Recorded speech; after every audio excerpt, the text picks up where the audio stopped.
the one thing about Nagy that's always kept him kind of floating above water is the record and the playoff appearances. But the best coaches are well-rounded. They're great motivators.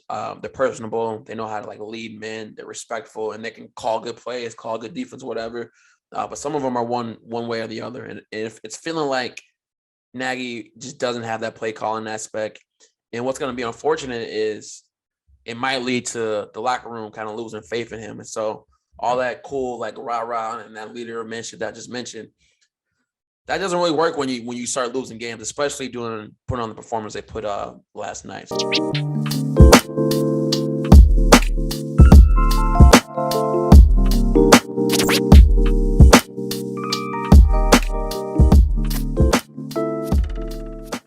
As we kind of shift towards Matt Nagy, I see Fire Nagy is trending on Twitter. Where are you at with him? I'm never a person that's gonna, call for someone's job or anything like that. That's not my place, right? There's people in the building that can make those decisions. I'm not gonna be the person to put pressure on those different things. That being said, Matt Nagy came in here supposed to be the offensive guru, right? So he's supposed to be that guy to bring it in and develop these young quarterbacks and develop these offenses into, at least, middle of the pack, middle of the road offenses, right?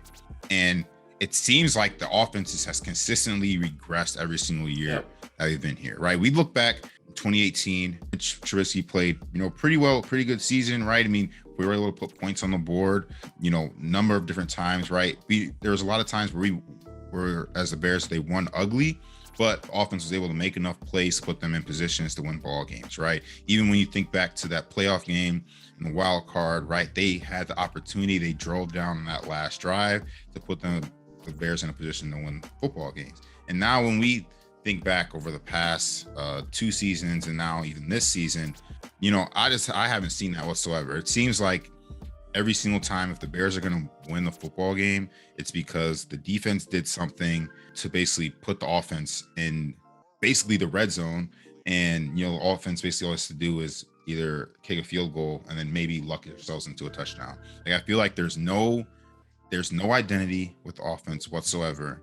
And I feel like Nagy has not adapted his play calling and his scheme to the personnel that he has. Ideally, you would want to be able to have that West Coast offense where you can have just 5-man protections. Things get picked up quickly, right? The quarterback has time to throw. You can get your backs, you can get your receivers out in routes, right? And then you run when you need it, right? I mean, in today's NFL, that's obviously where the future is, right? Where you're basically passing 2 times for every 1 time you rush the football.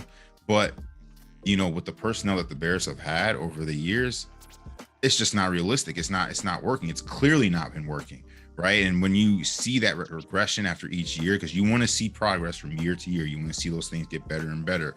But now when we're probably obviously the worst team in the NFL passing the football, and I think before yesterday, I think we were top 10 in rushing, but that's obviously probably dropped off at this point. So again, I'm not the person to call for anyone's job, but if Matt Nagy is going to be here, he's got to be able to put together game plans and things that are going to put his players in the best way to be successful.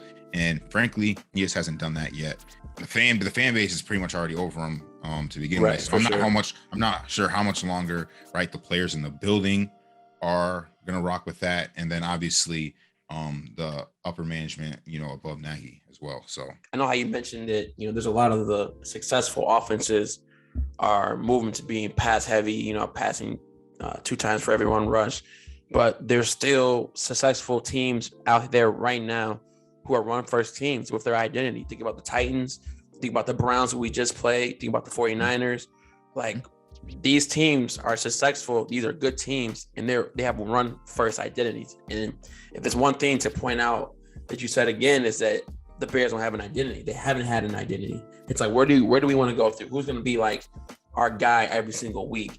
Yep. And I look at the way that the Browns were able to get Kareem Hunt the ball in space on the screen plays. They just utilize their running back so well, and just understanding like that's a big part of their offense.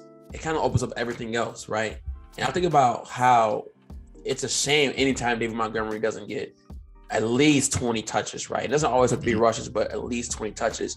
We know he's one of the most elite and dynamic players as far as breaking tackles. Sometimes the concepts to even get your running back out in space aren't even difficult concepts to draw up. So for me, it's just like he's just stuck on this certain play style. He just can't get off of, what he's seeing or what he's known just to have success in the past, when it's like, man, you got so much talent. Like it's staring at you right there in your backfield. And you're just week in and week out failing to just get the man the touches and the spaces that he needs to have the touches. Montgomery only 34 yards of 10 carries. A-Rob and Darnell Mooney combined for 3 catches on 38 yards. Justin Fields averaged 1.1 yards per attempt, which is the second lowest in a game since 2000. So it's like, it's just so bad, and it's been so bad for so long. Last year, one of the biggest moments of the season, and this was something that I kind of applauded Matt Nagy for, was when he was like, I'm not getting it done. I'm going to relinquish play calling to Bill Lazor and see hopefully this makes our team work better. He did that. There was some debate on whether or not that was poor teams that the Bears were playing, or if it was the fact that like we're actually running better schemes. I argue it was definitely a combination of both. I remember we were play action booting the hell out of teams but again, that's something that works. It kind of simplifies the offense, and Trubisky is a good athlete, and he was able to throw on the run pretty well. Now you got somebody who's even better. We don't have a situation where the game's on the line, right? And we know exactly what we're going to do, who's going to get that ball, right, to help us win the game. You looked last night, right? Green Bay had 40 seconds left to drive down the field to get a field goal, right? We knew exactly what they were going to do. A-Rob was going to drop back, right? And he was going to look for Devontae Adams. Pretty much no matter what, he was going to get the football in his hands, right? They have that identity that they've built, right? Bears don't have that, right? They haven't established that. There's no point in time where like the game's on the line offensively, and I'm like, I don't even know what we're going to do. I don't know who the ball is going to go to. Okay. For some reason, we are allergic to play action passes, right? You don't even need to establish the run to have a good, effective play action game.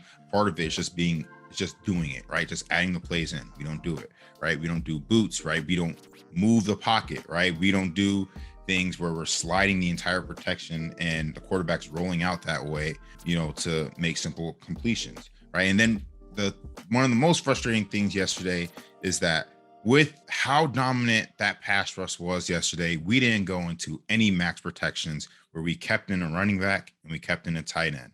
We saw the stats about the time Justin Fields had to throw on average this game.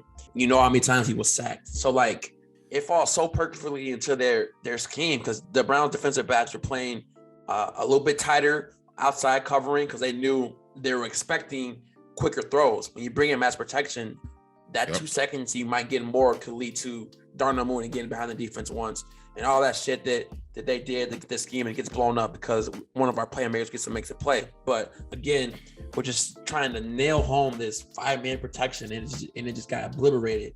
And it's just wild that we saw no adjustments from half to half. So we might have the most stubborn coach in the NFL for sure. Yeah. The one thing about Nagy that's always kept him kind of floating above water is the record in the playoff appearances. But I mean, at the very least, like you give play calling back over, because it's just like, obviously you have different coaches who have expertise in different levels, and the best coaches are well-rounded. They're great motivators.